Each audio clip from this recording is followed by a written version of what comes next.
4,500 वर्ष मानवी इतिहासातील अनेक साम्राज्य मातीत मिसळले.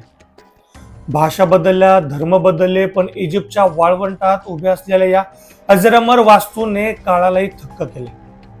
गिझाचा महापिरॅमिड केवळ दगड मातीचा ढिगारा नाही, तर प्राचीन विज्ञानाचा तो एक असा चमत्कार आहे ज्याची उत्तरं आजही आधुनिक इंजिनियर्सकडे नाही.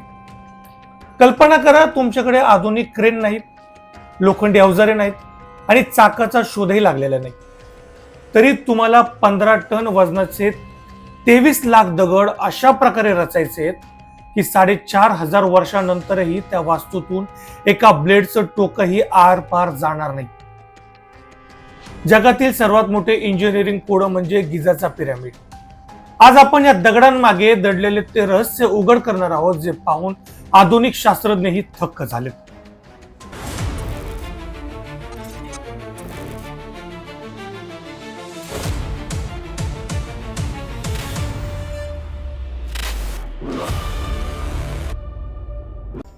नमस्कार मित्रांनो, मी प्रमिल क्षेत्रे.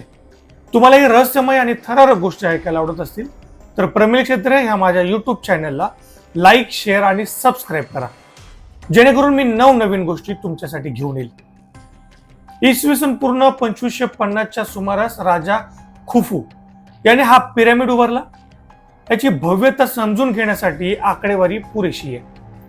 हा पिरॅमिड सुमारे 481 फूट उंच आहे, जो 13व्या शतकापर्यंत जगातील सर्वात उंच मानव निर्मित वास्तू होता. यात वापरलेला प्रत्येक दगड सरासरी 2.5 ते 15 टनांचा आहे. सर्वात मोठे कोड हे आहे की ज्या काळात चाकाचा शोध लागला नव्हता किंवा लोखंडी अवजारे नव्हती, त्या काळात हे अवाढव्य दगड 500 मैल लांबून आणलेच कसे. आधुनिक संशोधनानुसार नाईल नदीच्या पुराव्याच्या पाण्याचा वापर करून नौकांद्वारे हे दगड पिरॅमिडच्या अगदी जवळ आणले गेले. पिरॅमिडची रचना ही केवळ वास्तुशास्त्र नाही, तर ते एक प्रगत गणित आहे. पिरॅमिडच्या चारही बाजू उत्तर, दक्षिण, पूर्व आणि पश्चिम या दिशांशी इतक्या अचूकतेने जुळतात की त्यात केवळ 0.05 अंशांची त्रुटी आहे. आधुनिक होकायंत्राशिवाय हा अचूकता साधणे आजही अशक्य वाटतं. पिरॅमिडच्या आज 3 मुख्य चेंबर्स आहेत: किंग्स चेंबर्स, क्वीन्स चेंबर्स आणि जमिनीखाली असलेलं एक अर्धवट राहिलेलं चेंबर. राजाच्या चेंबरमध्ये लाल ग्रेनाइटची एक रिकामी शोपेटी सापडली.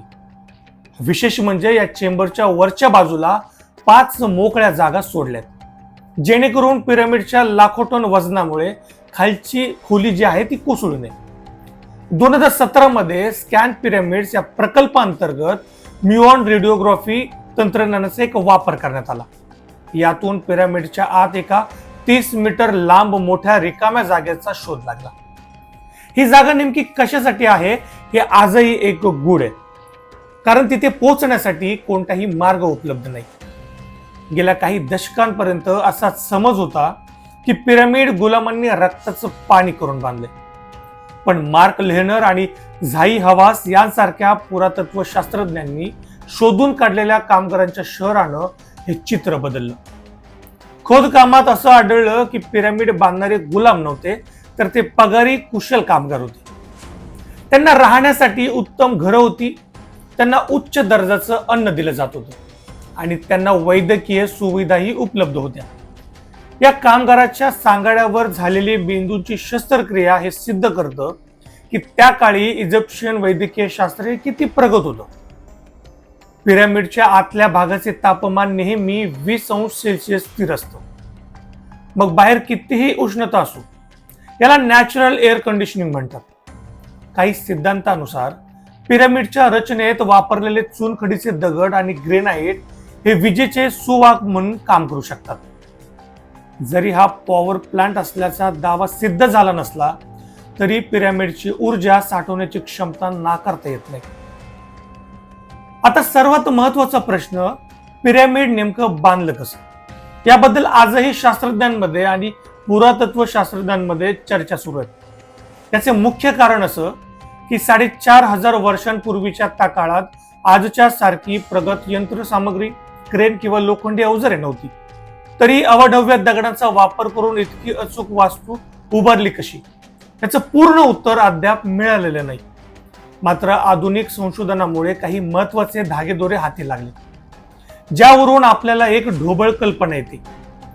पिरॅमिडसाठी लागणारे ग्रेनाइट सारखे दगड हे गिझापासून शेकडो मैल दूर असलेल्या आसवन येथून आणले गेले होते. संशोधकांचं असं मत आहे की नाईल नदीच्या पाण्याचा वापर करून मोठ्या नौकांमध्ये हे दगड पिरॅमिडच्या अगदी जवळ आणले गेले. अलीकडेच नाईल नदीच्या एका सुकलेल्या फाट्याचा शोध लागलाय, जो त्या काळी थेट पिरॅमिडच्या पायथ्यापर्यंत वाहत होता. हजारो टन वजनाचे दगड वाळूवरून ओढणं कठीण होतं. एका प्राचीन चित्रावरून शास्त्रज्ञांनी असा शोध लावला की दगडाच्या खाली असलेल्या लाकडी घसरगाडीच्या समोरची वाळू ओली केली जात होती. वाळू योग्य प्रमाणात ओली केल्यामुळे घर्षण 50% कमी होतं, ज्यामुळे काय होतं, दगड ओढणं सोपं व्हायचं. दगड वर चढवण्यासाठी इजिप्शियन लोकांनी पिरॅमिडच्या भोवती मातीचे आणि विटांचे मोठे रॅम्प तयार केले होते.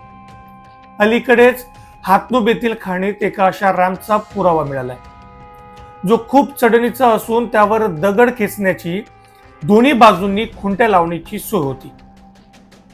काही गोष्टी अजून समजलेल्या नाहीत, जसं की जर पिरॅमिड 20 वर्षात बांधला गेला असेल तर गणिती हिशोबाने दर 3 मिनिटाला एक मोठा दगड तिथे बसवला जाणं आवश्यक होतं. हे त्या काळातील तंत्रज्ञान पाहता आजही अशक्य वाटतं. पिरॅमिडच्या आत असलेल्या ग्रँड गॅलरी आणि किंग्स चेंबर मधील अजस्त्र दगड इतक्या उंचीवर इतक्या अचूकपणे कसे ठेवले गेले, त्याचे ठोस इंजिनिअरिंग मॉडेल अजूनही सापडलेले नाही. म्युऑन स्कॅनमुळे पिरॅमिडच्या आत रिकाम्या जागा असल्याचं समजले, पण तिथे पोहोचण्याचा रस्ता अद्यापही सापडलेला नाही.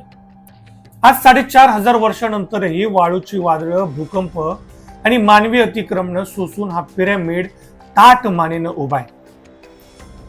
हा केवळ एक राजाची खबर नाही, तर मानवी बुद्धिमत्तेचा कळस आहे.